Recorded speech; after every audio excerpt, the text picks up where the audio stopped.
What happens after a first-time DUI arrest? This video is for people that are experiencing their first DUI arrest or people that love them and trying to figure out what's going on. But this video is specifically for people dealing with a DUI arrest for the first time. We're not going to talk about what should have done during the actual DUI stop, what the officers can and can't do. We're not going to talk about the field sobriety test. Other videos for that. We're talking about what to expect, what's happening, and just trying to explain what's going on with the first time DUI arrest. So let's jump on in. One of the most important things to understand is in Indiana, a DUI is actually called an OVWI, operating a vehicle while intoxicated. That's the official term for Indiana. It's not OUI, DUI, DWI. Those are all the same thing in Indiana. It's OVWI, operating vehicle while intoxicated. And it's actually more broad. Now, in some states, the designation DUI, OUI, DWI all mean something, but it does not matter. It's all the same thing in Indiana. So there's no nuance that some states have. I know in Illinois, Wisconsin, Michigan, there's versions, wet, reckless even. No, it's all OVWI here in Indiana. So people all the time call me, Mark, no, I don't got an OVWI. I got a DUI. No, it's all OVWI. Why is that important? Because my website uses the terms interchangeably. I will say them interchangeably. They're all the same thing. You do not need to stop and figure out, hold on a second, what's a DUI versus OWI? They're all the same in Indiana. DUI charges. Let's start with the basics. In Indiana, almost every single DUI case is actually 2 charges or more in some cases. But there is operating a vehicle while intoxicated. That's the first DUI charge. And then there's something called the per se charge. And that's operating a vehicle with a blood alcohol concentration of 0.08 or greater. Operating with a blood alcohol concentration of 0.15 or greater. And there's even operating with a metabolite in one's blood. So there's 3 different versions of the second type. It gets crazy kind of fast, but it's not rocket science, believe me. But there are lots of different things going on with DUI charges. So don't freak out if you're looking online or you go to court and they're reading lots of different things. And that happens all the time. Mark, I got charged with DUI, but they've charged me with 6, 7 different things. In fact, Boone County charges everything under the sun. You'll actually see a DUI case with like 17 charges, and it's like, oh my God. And people start feeling intimidated by that, but don't. Take a deep breath. There's going to be more charges with a DUI than with a non-DUI, just because of the way the statute and law are set up. So take a deep breath. Don't get stressed out. But let's break this down a little bit more. Every single DUI case starts off as a C misdemeanor. Now, it's because it starts there doesn't mean it's finished, but a C misdemeanor, operating a vehicle while intoxicated, operating a vehicle with a blood alcohol concentration of 0.08 or more. Those are the building blocks of a DUI. Now, operating a vehicle while intoxicated, if you throw in a little bit of endangerment, not a lot, a little swerve, maybe some excessive speed, maybe not even that much excessive speed in a neighborhood, but just a dash of endangerment, the operating a vehicle while intoxicated as a C misdemeanor turns into an A misdemeanor. A misdemeanor is 1 year in jail max. C misdemeanor is 60 days max. So we don't want it to get higher, but that does happen. Same thing with the per se charge. Operating a vehicle with a blood alcohol concentration of 0.08 or greater, that's a C misdemeanor. If that blood gets to 0.15 or greater, that turns into an A misdemeanor. Again, A misdemeanor, max 1 year in jail. C misdemeanor, 60 days. We always want the C over the A. Now with the A misdemeanor intoxicated charge, people call all the time, hey Mark, no one was endangered, I was just driving. The rules for endangerment in Indiana are unfair. They're not right. I don't agree with them, but the reality is those are the rules. And the rule is if a hypothetical person could have been endangered, then it's endangerment. So people get pulled over all the time. They're the only one in the car and there's actually no one on the road. Well, they were swerving. That could have hurt somebody. Their tires went onto the double yellow line. Oh, that could have caused an accident. So it's one of these few crimes that exist in Indiana where a hypothetical person could have been hurt and it's enough for endangerment. We fight endangerment all the time. We're constantly pushing the envelope and trying to fight back on these, but just understand the law in Indiana, endangerment is a very small burden. So don't get upset if you see the words endangerment. People call all the time, oh, it's not fair, I didn't do that. And I get it. It doesn't look very flattering on paper, but take a deep breath. That's what you got an attorney for. That's what we'll help you with, and we'll fight that tooth and nail. Now, in some rare circumstances, and maybe not so rare, a first DUI can be a felony. And normally felony DUIs are reserved for people that have prior DUIs. typically 2 within 7 years. But it can be a felony for a first-time DUI when and if a passenger under the age of 18 is in the vehicle. That is one of the more common ones, if that's describing your situation. Finish this video, but it's super important to click the link in the description for DUI with passenger under the age of 18. There's all sorts of special things that have to get done because it's very serious, very fast with a passenger under the age of 18. Lots of judges and prosecutors get upset about those type of DUIs. Keep watching this video, but there's a link in the description. Click that link and watch that video as well. So having a passenger under the age of 18 is one way to make a first-time DUI into a felony. The second one is if there is an accident and people are seriously hurt or worse. Again, don't stop watching this video, but we have other videos and I'll put them in the description if that applies to you. You want to finish this video and then immediately go and watch those videos if that describes your situation. A small side note. If you've been in an accident and you were drinking or might be something in your blood that shouldn't be there, or even if it should be there, but maybe not in the right dosage, prescription medication may be taken too frequently. Sometimes DUIs with accidents don't get filed right away. Sometimes it's human nature to say, well, I'm not going to deal with this problem until I know it's a problem. If there's a DUI with accident, or if there was an accident and you even suspect, even the tiniest little bit, there might be a DUI coming, there's things we have to do now to make you look better when and if charges are filed. And Indiana has 2 years to file charges for a DUI. And if it's more serious because someone was hurt or even worse, it could be even longer. And the last thing we want to do is go to court a year, 6 months, a year, or 2 years later, and a person hasn't done anything, because that's going to look very, very bad. And the judge is likely going to want to make an example. The prosecutor want to make an example out of you. So if there's even the smallest bit of you that suspects that accident might turn into a DUI, you want to take massive action next. How would someone know if their accident might turn into a DUI? Well, it's a great question. Did an officer ask you about this? Did an officer speak to you about what was going on? Did an officer ask you where you've been?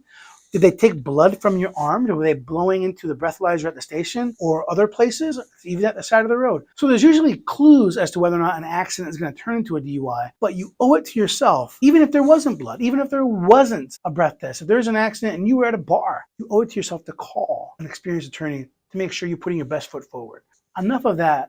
Let's keep moving on. Even with the first-time DUI, there is going to be a driver's license suspension. Now, I'm talking to people that agreed to take a chemical test, not people that have been charged with the refusal.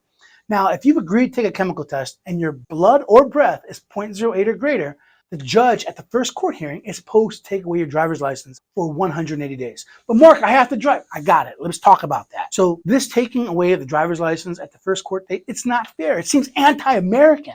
I didn't do anything wrong. I'm innocent until proven guilty, and I get all of that. But Indiana and most states have created this exemption for driver's license. They call driving a privilege, not a right, so they can take it from you if there's probable cause for an arrest. Now, Indiana law specifically says they're not supposed to take the driver's license away unless there's prima facie evidence of intoxication. Prima facie evidence is defined by a blood test or breath test of 0.08 or greater. That's prima facie evidence. Now, some judges don't agree with that, and that's okay. Most judges do, and they will not take away a driver's license unless there's a prima facie evidence, 0.08, blood or breath. There are some counties that do that. Now, if you're in one of those counties, we won't know until you call me and figure it out together. But regardless, if they're taking away the driver's license, we are going to try to get your license back through the magic of SDP, Specialized Driving Privileges. This is something that came into existence in 2014. So the first 6 years of my practice, this didn't exist. This truly is magical because it allows a person to drive to and from work and other life's necessities while case is pending. Now, SDP is not automatic, and in fact, it's up to the judge's discretion. And there are some really weird situations here in Indiana where Judge A allows it, but Judge B doesn't. Specifically, Shelby County, Hancock County. They don't grant STP. They just said, no, we're not going to do that. And that's fine. That's their prerogative. And we have lots of judges in Marion County. Some judges will grant it. Some judges won't. Some judges say, Mark, what was the breath alcohol? Oh, that's too high for me to grant. Some judges will say, hey, there's an accident. Nope, we're not going to get it. How fast were they going?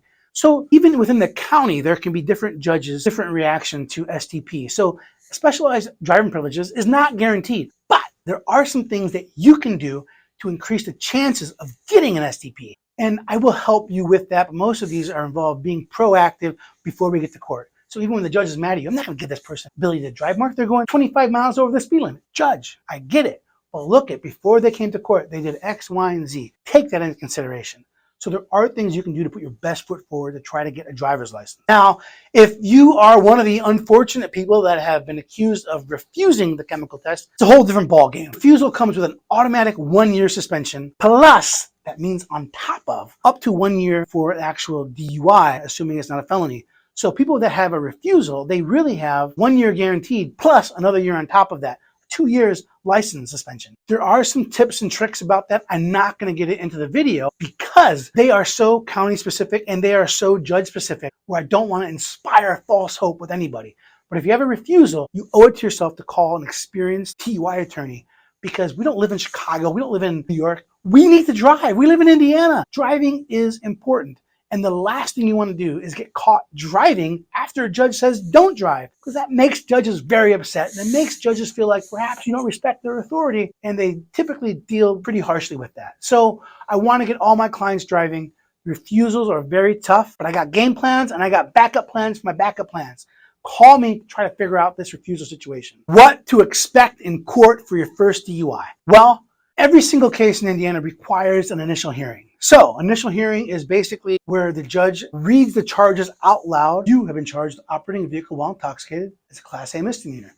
You have been charged with operating a vehicle with a BAC of 0.15 or greater, a Class A misdemeanor. But they have to read the charges out loud. There's lots of reasons for that, but it stems from distrust in government where we want to know what's going on. We can't just go to court and not know what we're charged with. So the initial hearing is a great way to remedy that. Hey, you were charged with X, Y, and Z, and you know what it is. It's read in public. Now, the reality is, this is modern times. We have computers, we have lawyers. We know what we're charged with. So if it's a misdemeanor, in almost every court in Indiana, there's one notable exception, you can waive that first hearing so long as you have an attorney and they sign some dotted line and file it ahead of time. You can waive the initial hearing. So don't call off work just yet until you've spoken to an attorney. There are some counties that require people to come even for their misdemeanor initial hearing. They're few and far between and they're fading fast, but there are one or two and it's super inconvenient. But hey, you know what? It's a judge's choice. The judge can do what they want. So don't call off work for initial hearing until you talk to an attorney. And quite frankly, there are things we rather have our clients do while the initial hearing is going on than they come to court, because initial hearing is one of the few hearings where the prosecutor doesn't even have to come. But most prosecutors are there. It's usually overfilled with people. There's not very much face time with the prosecutor, but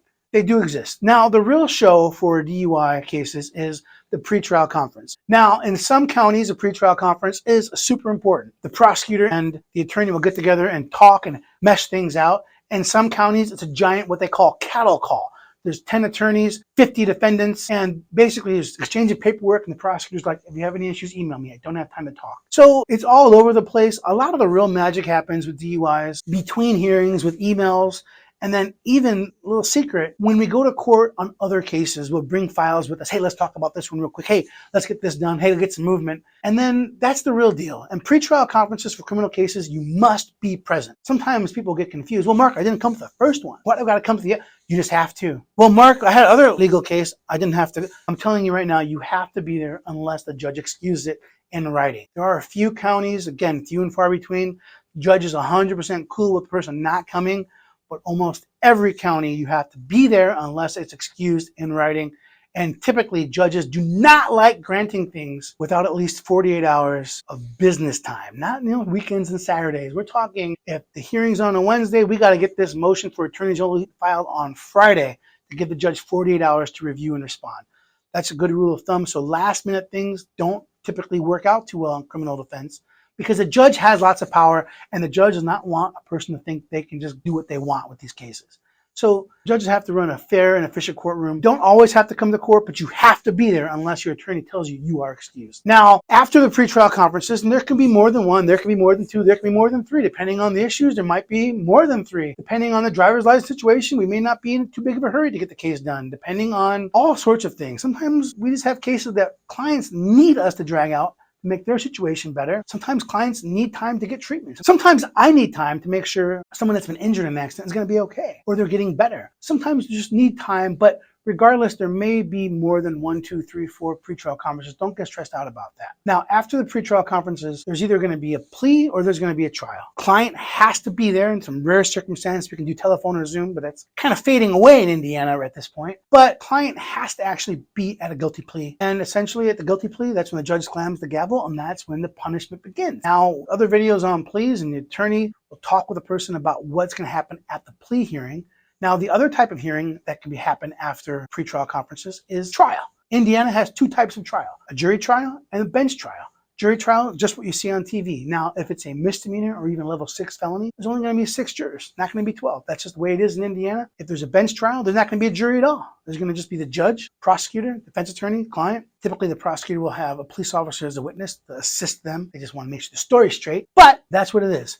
Other videos on jury trials, bench trials, but your attorney will guide you if they think a jury trial or bench trial is appropriate. And it's always the client's decision though. Client gets to say, hey, I want a trial. I don't want a plea. And that's awesome. Doing trials is one of the best parts of my job. And all the attorneys here, we love doing trials. I only hire attorneys that know trials, know how to do trials, like trials, don't show an aversion to trials. So trials are important, especially for DUIs. There's so many attorneys saying, nothing you can do with this. You can't fight a DUI. It's nonsense. So that's kind of the outline of what happens at court. Now, potential DUI penalties for first-time offenders. Now, the first and most obvious one is driver's license. The penalties for a DUI, including first-time offenders, well, jail is on the table, unfortunately. Now, jail is not a realistic option for a first-time offender with no type of aggravating circumstances. Now, jail does become more likely for first-time offenders if there's excessive speed. There you have some judges that look really, really hard on excessive speed and drinking, especially if a person has a bad driving record. There are judges that want some jail time if a person is driving intoxicated in a neighborhood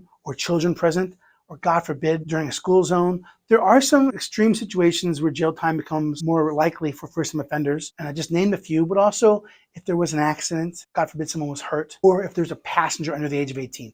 Jail does come back on the table, but for the most part, jail is not very likely with a first-time offense, absent those circumstances. But there are some other penalties, and the biggest one we deal with is, well, driver's license suspension. We've already talked about this.